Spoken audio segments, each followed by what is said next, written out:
Everyone knows houses are expensive in Australia, but most people probably don't understand why they're so expensive, and perhaps they don't understand that they're a lot cheaper in other countries.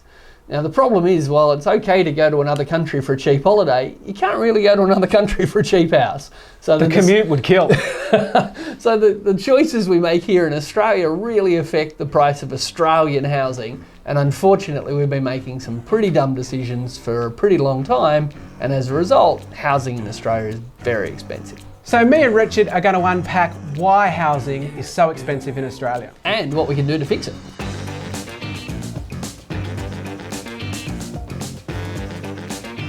I hear you've done some research that the OECD thought was tickety-boo. Yeah, the OECD released a huge report recently that was looking at what's causing these house price increases. And they used a lot of our research that we've done at the Australia Institute. Matt's being modest, it was his. And it shows that a lot of the increase is actually to do with tax concessions and tax rather than just on the supply side. So houses are getting more expensive in Australia because our tax system is encouraging investors to buy them rather than encouraging productive investment that fixes the rest of the economy. That's right. So more and more people are going and buying a house in order to rent it out. And the problem with that is they go in with a lot of wealth behind them, but also with some really nice tax concessions that the government are giving them. Negative gearing, the capital gains tax discount. So they have a big advantage over owner-occupiers because of these tax concessions. Now, well, let's play a game. So you're at the auction and I'm at the auction. Yep. You're,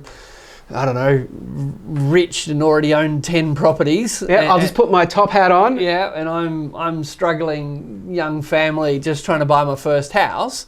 We both show up at the auction, we both look at the same house. What's the advantage? I mean, you've already got a top hat, but what's your head start? Well, I mean, I've already probably got one or two houses behind me, so I can go to the bank and more easily borrow the money. You mean they'll lend more money to people who've got more money? That's exactly right. It's the way banking works. This doesn't sound very fair at all. Hang on, you got another head start? I've got another head start. Also, when I buy that house and rent it out to probably a struggling family that couldn't afford their own home, if I make a loss on that, the government will pay for some of that loss. So that's the negative gearing. Yep. And when I finally sell the house and it's gone up in price, I'll pay a lot less tax on that gain. Right, so you're, as an investor, you're thinking, I'm going to rent it out to Richard, and even if I make some losses in the short term because I've paid too much for it, those losses are tax deductible against your other income, and then when you sell the house, if it's gone up in value, you don't have to pay much tax because that's the way we treat capital gain in Australia. Yeah, it's some sort of special form of income that gets taxed at half the rate of every other form of income. What about me? What about, I'm just trying to buy my first house for my family. Well, I'm helping you out because I'm buying more rental properties so that you've got a place to live. You're a giver. I'm a giver. So basically, this is what's forcing up house prices. This is what's driving house prices higher. This is why less and less people are able to get into the housing market, and they're getting in later and later in life. Hang on, Matt. I've heard the exact opposite. Really? I've heard that all of these tax concessions are so important that if they didn't exist, I wouldn't have a house to rent. Well, that's true. There would be less rental properties if these lovely tax concessions weren't given to people like me who are buying rental properties. But the problem is if I wasn't buying that property as a rental, then who would buy it? Maybe me. And then you wouldn't need a rental property anymore. Oh, right. So sure, it reduces the number of rental properties, but it also reduces the number of people who want to rent. So what did the OECD say? Well, the OECD said that we need to reform these tax concessions. That if we remove or reduce or restrict these tax concessions, that will help house prices. It will allow more people to own their own home, and it will more evenly distribute the wealth throughout society. So not every country in the world has a tax system as generous to housing investment as Australia?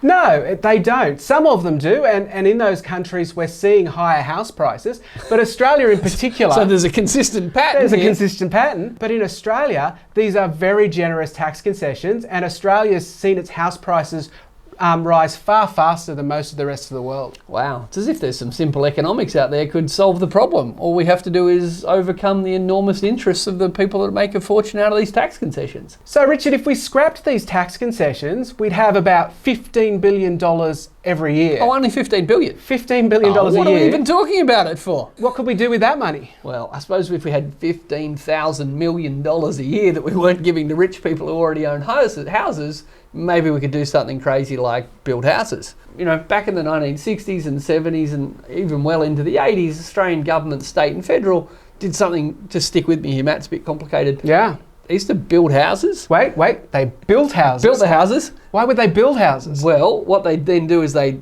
rent them to people, often at subsidised rents if they were low income earners, and then at some point either people would buy the house off the government or it would just stay in the rental pool. And so this would increase the supply of houses. Yeah, and lowered the rent.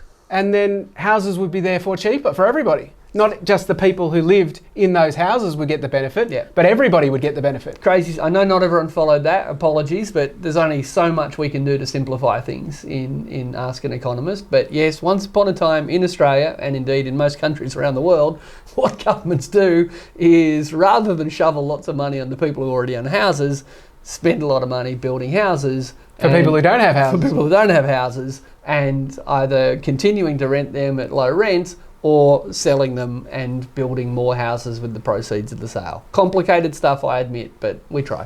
So housing doesn't have to be expensive. We can make housing more affordable. We just can't do it by handing out more money to people who already own houses. Whew. We can do it by cutting tax concessions and reducing the demand for investors to go into the market. And we can do it by building more social housing. It's as if there are simple solutions to some problems. Thanks for watching Ask an Economist. If you enjoyed it, please subscribe. And if you really want to upset people, share it with your friends.